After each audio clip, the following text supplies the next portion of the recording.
Hello everybody, Pokemon here.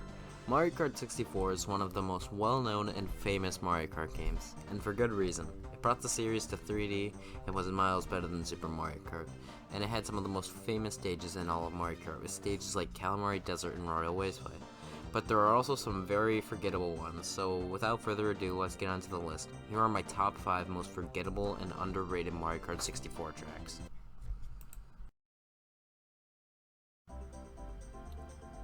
Kicking us off, we have Frappe Snowing from the Flower Cup for number 5.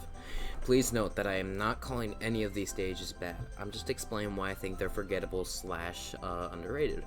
So to Frappe Snowland, it's honestly a little bit difficult and kind of clunky, which I mean most Mario Kart 64 stages are, but like it's a lot more rough and a lot easier to tell here. The thing is that the stage does not have much. It does have the snowmen that explode when you make contact with it. But I mean, why the hell do you explode into the air when you touch a goddamn snowman? Like, I can kinda understand getting spun out or like blowing up just a little bit into the air, but why is the blast like county sized?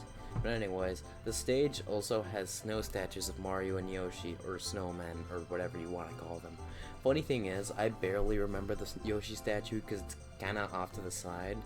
That's a big reason why I always forget it exists. And the Mario statue is around a ton, and I mean a ton of exploding snowmen. So it's kind of like a minefield, but like really snowy. Also, the pathway to the bridge does have that certified Mario Kart 64 clunkiness, which can get annoying. But other than that, there is not much else to the stage. It's just kind of bland. Again, I'm not saying the stage is bad. As a matter of fact, I actually kind of like the stage. I most certainly prefer this one over Sherbetland, but I just like never see people talk about this stage. Maybe it's just because it's really bland, which I mean it is, but it's also kind of like taking a ride through a rural Midwestern road, though during winter, though it is a bit too bland still for my liking, as really the only personality it has is the tons of snowmen in the Mario and Yoshi snowmen, but that's really about it.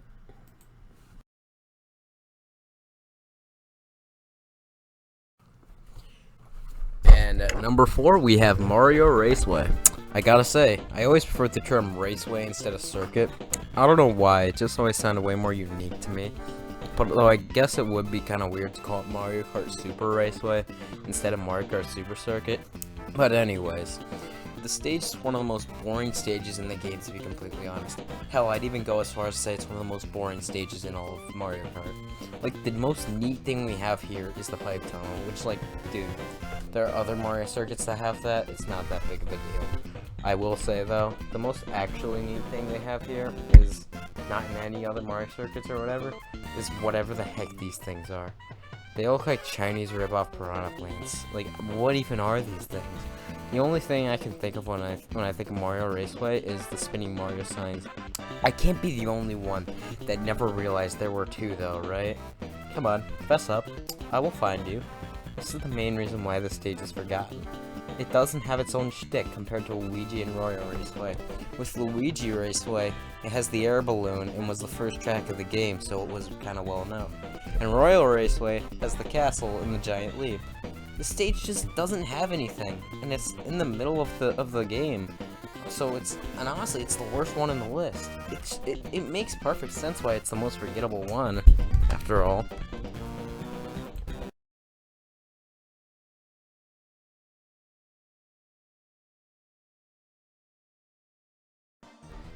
At number 3, we have Wario Stadium, the first stage in the Star Cup. Best way to introduce the Star Cup in Mario Kart 64. A dirt bike stage with Wario's face plastered all over it. Lovely.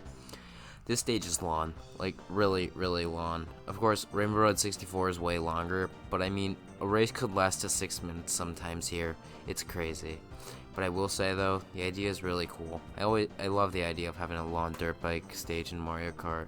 I always thought those looked really cool. But on the other hand, there can be some pretty bland-ass areas, which could be a problem. Probably one of the main reasons why it's forgettable. Also, one of the main reasons why it's forgettable is because it's the only N64 stage that has never been remade, which is kind of weird, honestly. I never understood why it's not remade. Like, are they too scared to have too much Wario on a stage? I guess I get it. The games are rated E for everyone, after all. I do hope they remake this stage in the Mario Kart 8 DLC, because I actually really enjoy this track, even though it is ass long and can be really bland. But I can't understand why it's forgettable.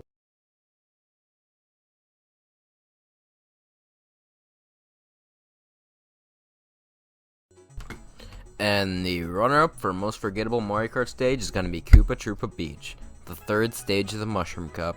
This one just does not have much, to be completely honest, is the thing. The most neat thing we have here is the Koopa Troopa statue, even though, just like Frappe Snowing, it's very hard to recognize. Oh yeah, it's a freaking turtle. Also, for some reason, the palm trees can hurt you, which is kinda odd. Like, what do they put in the palm trees?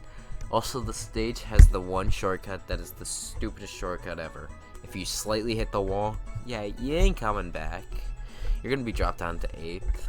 Also, the stage has the ramps that don't even do anything unless you have a mushroom. And even then, it still sucks. They don't do anything like in Mario Kart Wii. There is just not much to the stage, which is why it's one of the most forgettable stages in Mario Kart.